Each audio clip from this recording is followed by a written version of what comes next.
Meteorologia. Aparells de mesura del temps atmosfèric. El panell.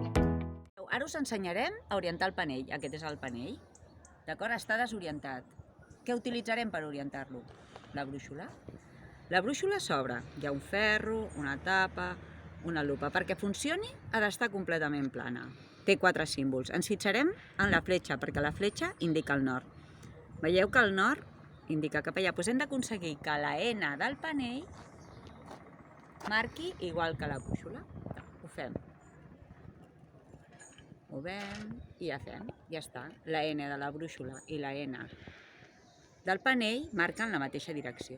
Un cop tenim això, hem de mirar què marca la fletxa del panell. Clar, la fletxa del panell està entre el sud i l'est. Mira, ara s'ha mogut.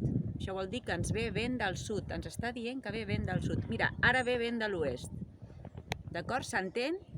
Un cop ben orientada, mirem que marca la fletxa del panell i ens dirà